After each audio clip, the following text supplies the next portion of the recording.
말씀을 전하기 전에 오늘 이 자리에 계신 두 분께 감사의 말씀을 드리고 말씀을 전하겠습니다. 매일 아침마다 이렇게 너무 아름다운 오르간을 연주해 주신 권사님 볼 때마다 너무 감사합니다. 너무 감사하고 또 특별히 어저께 하루 종일 몸이 대단히 피곤했는데 집에서 너무 귀한 문자를 받았습니다. 주신 말씀대로 그렇게 살겠습니다라고 문자를 보내주신 청년 때문에 제가 그냥 어제 정확히 8시 반부터 지금까지 기분이 이렇게 업돼 있습니다. 감사합니다.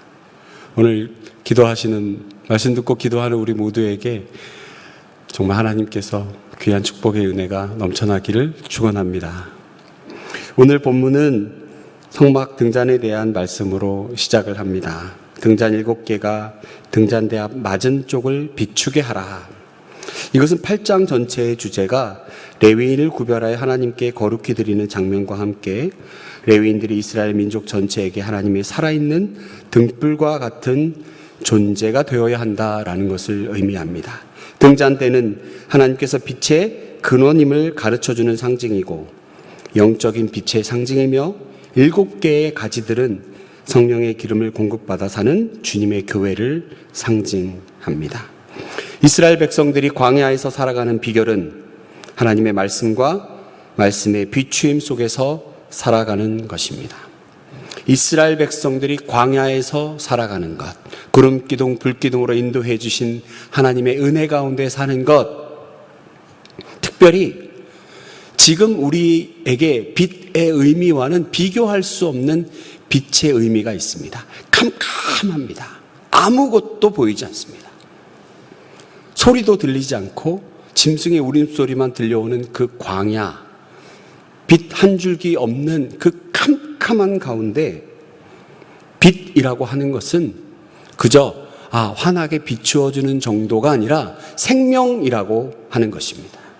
광야 백성들에게 빛, 그것은 생명입니다. 우리가 아는 정도의 그런 빛 아니로. 결국 이들에게 빛이라고 하는 것은 하나님의 말씀이다라고 우리는 이해할 수 있습니다. 그래서 시편의 기자는 하나님의 말씀은 내 발의 등이요 내 길의 빛이다 라고 고백하였고, 사도 베드로 역시 베드로후서 1장 19절에 우리에게 확실한 예언이 있어 어두운 데 비치는 등불과 같으니 날이 새어 샛별이 너희 마음에 떠오르기까지 너희가 이것을 주의하는 것이 가아니라 말씀하십니다. 어두움을 깨뜨리는 등불, 어둠을 부숴뜨리는 등불, 어둠을 물리치는 등불입니다. 이 등불의 이야기를 시작하면서 이어지는 본문에서 하나님은 레위인을 성별하는 의식을 명령하셨습니다. 그에 대한 기록이 5절에서 13절까지 나옵니다. 레위인 정결의식의 목적, 그것은 레위인을 성별하는 것이었습니다. 거룩한 곳에 서야 하는 자들, 그들은 손이 깨끗하며 마음이 청결해야 했는데 바로 이것이 정결의식입니다. 그리고 7절에 보면 정결케 하되 속죄의 물로 그들에게 뿌리고 그들로 그 전신을 삭도로 밀게 하고 의복을 빨게 하여 몸을 정결하게 하고. 그러고 보니까 예전에는 잘 씻지 못해서 그랬나요?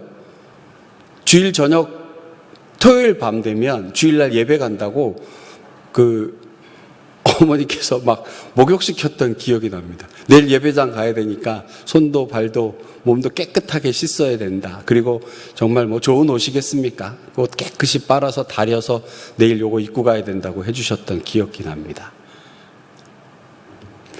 정결하게 하는, 하나님 만나서 하나님의 임재를 경험하기 위한 예배에 참여하기 위하여 속죄물로 뿌리고 전신을 깨끗하게 이발도 하고, 그죠? 깨끗하게 밀고 의복도 깨끗하게 빨고 정결하게 하고, 정성이라는 거죠. 하나님을 만나는. 근데 그 가운데 지금 제가 말씀드리는 정성의 수준을 뛰어넘는 깨끗함을 말씀하여 주고 있습니다. 여러분, 우리 신약 성경을 좀 한번 찾아보겠습니다. 신약 363페이지에 히브리서 10장의 말씀이 있습니다. 363페이지 히브리서 10장 22절.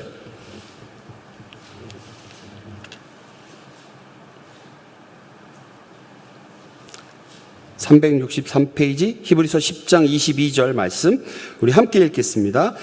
우리가 마음의 뿌림을 받아 악한 양심으로부터 벗어나고 몸은 맑은 물로 씻음을 받았으니 참 마음과 온전한 믿음으로 하나님께 나아가자. 씻음과 거듭남, 그리고 디도서에 보면 양심의 악을 깨닫고 몸을 맑은 물로 씻는 것과 유사한 표현들이 기록되어 있음을 보게 됩니다.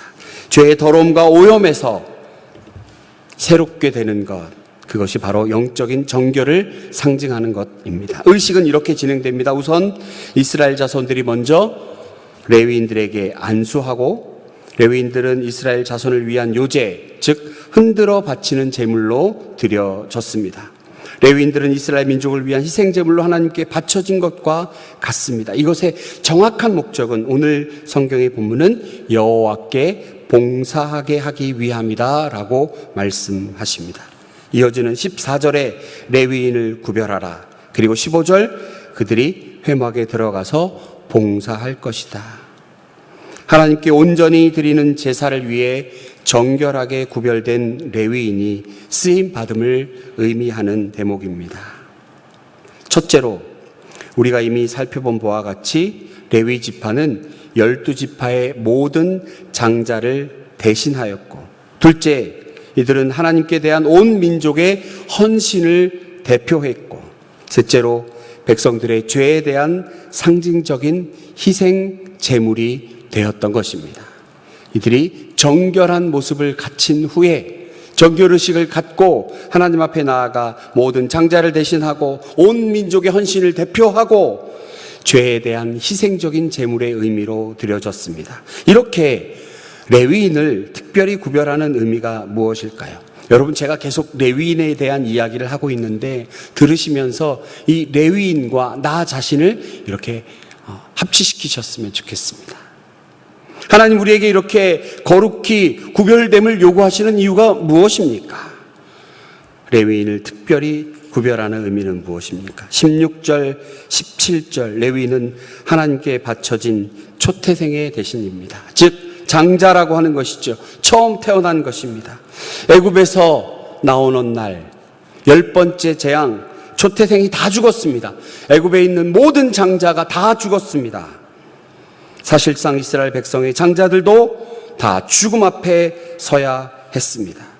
다 죽을 수밖에 없는데, 그런데 죽지 않고 살게 되었다라고 하는 것은, 죽지 않고 살게 되었다라고 하는 건 누군가의 희생이 있었다라고 하는 것입니다. 누군가의 희생, 누군가가 대신 죽었어야 한다는 것이죠. 이 장자들의 생명을 대신하는 것이 레위인의 존재의 이유였습니다. 어린 양의 피를 문설주에 바른 이스라엘 백성들의 집은 죽음의 천사가 유월합니다. 그러나 대신 죽음에 어린 양의 피가 있지 않은 곳은 장자가 어김없이 죽어야 했습니다. 이 점에서 하나님께 장자들을 대신하여 바쳐진 레위인의 삶은 자신에 대하여는 죽은 삶이어야 했습니다. 다시 한번 말씀드립니다. 그때 그 시절의 레위인들의 이야기가 아니라 지금 이 시대를 살아가는 내 이야기여야 합니다. 장자들을 대신하여 바쳐진 레위인의 삶은 자신에 대하여는 죽은 삶이어야 했습니다. 20절과 22절에 보면 모세와 아론과 이스라엘 자손이 온 회중이 이 하나님 명령에 순종하는 모습을 봅니다. 그리고 레위인 자신들도 순종했습니다. 스스로 정결케 하고 죄에서 떠났습니다. 그리고 제사장들 앞에서 봉사하였습니다. 여러분, 오늘 본문을 통해서 몇 가지 중요한 교훈을 삼고 함께 기도하기 원합니다. 첫 번째, 서두에 말씀드린 것처럼 하나님의 빛은 오늘도 말씀을 통하여 당신의 백성을 비추고 있습니다. 하나님의 백성으로서 그 빛을 따라 걷고 있는가, 아니면 내 생각과 내 지혜와 내 경험과 세상이 말하는 그 빛 안에서 걷고 있는가 살펴야 합니다. 내가 지금 가고 있는 것이 하나님 백성으로서 하나님께서 우리에게 은혜로 주신 그 빛을 따라가고 있는가? 아니면 내 경험과 내 고집으로 걸어가고 있는가? 말씀하십니다. 하나님께서 우리에게 비추어 주시는 그 빛을 바라보고 걸어가야 한다. 여러분은 어떠십니까? 두 번째로, 레위인은 성막 봉사를 위해 하나님께 특별히 선택하였습니다. 여러분, 그런데 모든 레위인이 성막 봉사에 참여할 수 있는 것은 아니었습니다. 정결 예식을 통해 깨끗함을 받은 자만이 할 수 있다는 것입니다. 혈통적 조건보다, 레위인이라고 하는 혈통적 조건보다 이른바 그가 거룩하게 깨끗함을 받은 자, 내재적 조건이 우선이라고 하는 것입니다. 혈통적으로는 레위인이지만 정결의식을 거치지 않았다면 성막에 봉사를 할 수 없다라고 하는 것의 의미는 현대를 살아가는 우리에게 어떤 의미가 있습니까? 어머니, 아버지가, 할아버지, 할머니가 강성교회 40년을 섬긴 정말 위대한 가문입니다. 여러분, 그게 그 자녀에게 무슨 의미가 있습니까? 그 자녀는 정작 하나님을 거절하고 교회에 대한 막연한 거부감 속에 쌓여 있다면 할아버지, 할머니의 믿음과 그 자녀의 믿음이 무슨 상관이 있습니까? 엄밀하게 말하여 그것은 아무 의미가 없습니다. 제 말씀이 부담이 되십니까? 혈통적 조건보다 정결이라고 하는 것이, 깨끗하게 되어야 하는 것이 우선이라고 하는 것이 성경의 말씀입니다. 그렇다면 사랑하는 자녀가, 사랑하는 남편이, 아내가, 사랑하는 자녀, 사랑하는 가족, 이웃이 하나님 앞에 거룩하게 서고 바른 예배자가 되도록 우리가 기도하고 실제로 나가 손이 수고해야 합니다. 그래서 스스로가 정결한 예식 거쳐낸 성막 봉사에 앞장설 수 있는, 성막 봉사에 나설 수 있는 레위인이 될 수 있도록 힘써야 한다는 것이죠. 어쩌면 냉정히 말하여 우리 마음속에 막연히 어떻게 되겠지라고 생각하는 것이 있다면 오늘 말씀을 듣고 과감하게 결단합시다. 하나님 주신 말씀에 의하여 내 믿음이어야지 부모님의 믿음이 아니라고 하는 것, 내 신앙이어야지 부모님의 신앙이 아니라고 하는 것을 우리 가족들에게, 이웃들에게, 자녀들에게 양해해야 할 줄로 믿습니다. 스스로 완전한 정결을 갖춘 자만이 하나님의 일을 맡을 수 있기 때문임을 의미합니다. 그래서 여러분, 이것이 의미하는 또 다른 의미는 영적인 이스라엘, 아브라함의 육적 혈통이 아니라 예수 그리스도에 대한 십자가, 구속에 대한 믿음의 혈통인 것을 의미하는 것입니다. 내가 아브라함의 자손, 이스라엘 민족이다라는 것이 예수 그리스도를 믿지 않는데 무슨 의미가 있느냐는 것입니다. 알라신도 아브라함을 인정하는데 그들과 다를 것이 물론 다르긴 한데, 영적인 이스라엘은 아브라함의 육적 혈통이 아닙니다. 그리스도에 대한 믿음의 혈통에 의한 것임을 우리가 분명히 깨달아야 할 줄로 믿습니다. 하나님 백성으로 택함받은 성도들도 하나님의 나라를 건설하는 사명을 감당함에 있어서 성결함이 선취되어야 함을 의미합니다. 아무리 레위인이라고 해도 하나님 앞에서 깨끗하지 못하면 성막 봉사에 참여할 수 없습니다. 하나님은 거룩하심으로 부정한 자와는 함께하지 않으시기 때문입니다.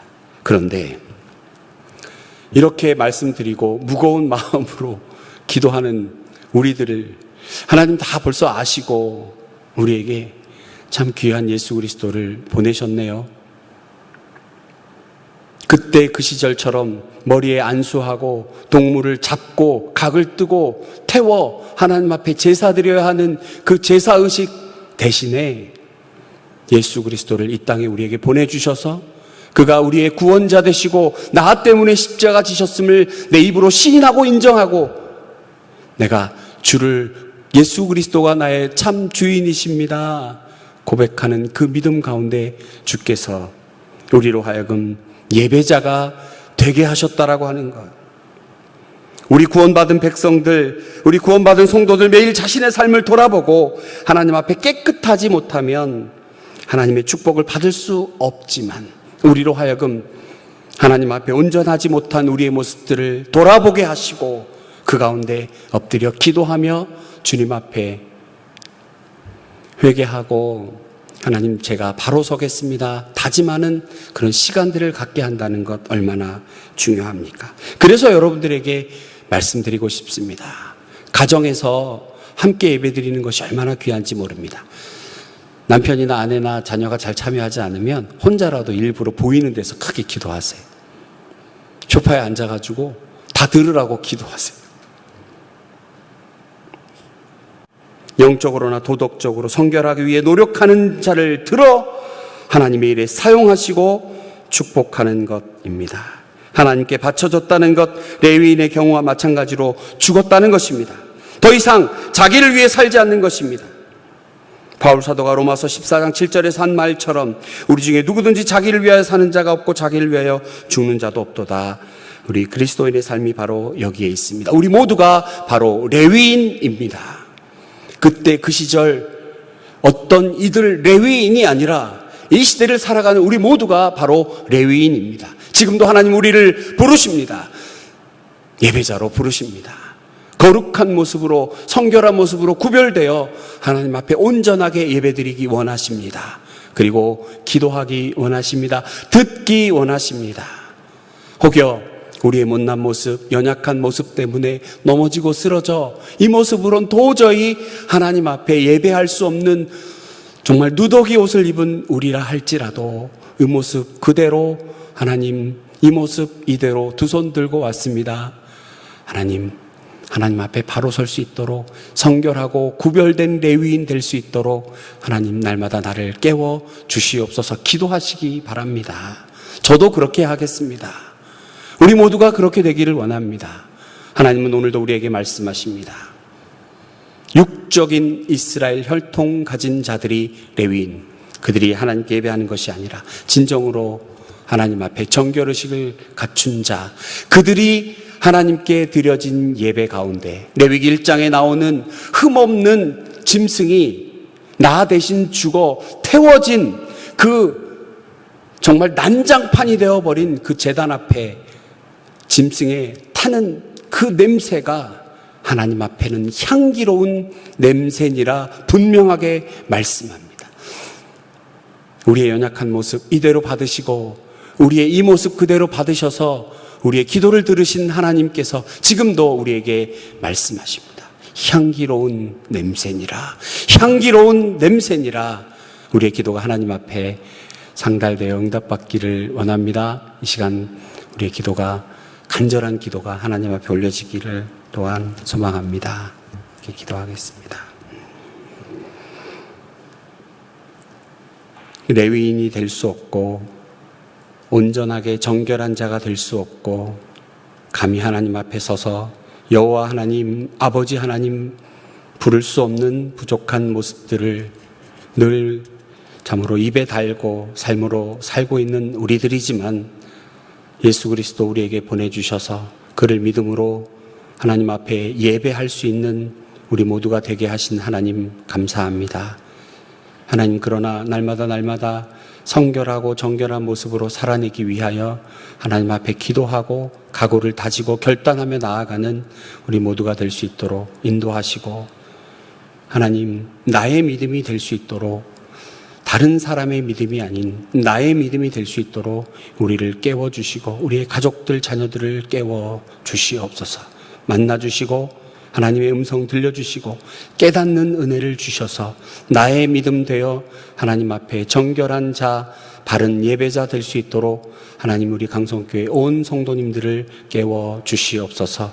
귀한 명절 가운데 오고 가는 많은 성도님들 안전하게 지켜주시고 사랑하는 가족들을 만나 그들의 입 가운데 축복의 언어가 넘쳐나게 하시고 가시 닫힌 언어 그것으로 인하여 서로 상처 주지 않고 참으로 손으로 수고하고 입으로 축복하여 하나님 영광 드러내는 강성교회 성도님들 될 수 있도록 함께하여 주시옵소서. 그리하여 주일날 기쁨으로 다시 만나 귀한 간증을 나누며 함께 하나님 앞에 아름다운 예배 올려드릴 수 있는 강성교회 될 수 있도록 함께하여 주시옵소서. 특별히 하나님 앞에 간절히 기도하옵는 것은 남들이 이렇게 떠들썩하게 즐기는 이 귀한 명절 가운데 몸이 아파 신음하며 하나님께 기도하는 자, 또 외로움 가운데 하나님 앞에 기도하는 자, 경제적 궁핍함으로 하나님 앞에 울부짖는 자, 풀리지 않는 문제로, 얽혀있는 문제로 하나님 앞에 매달려 오는 자, 하나님 그들의 기도를 들으시고 주의 병에 담아 주시옵소서. 주님께 감사드리며 예수님 거룩하신 이름으로 기도하옵나이다. 아멘.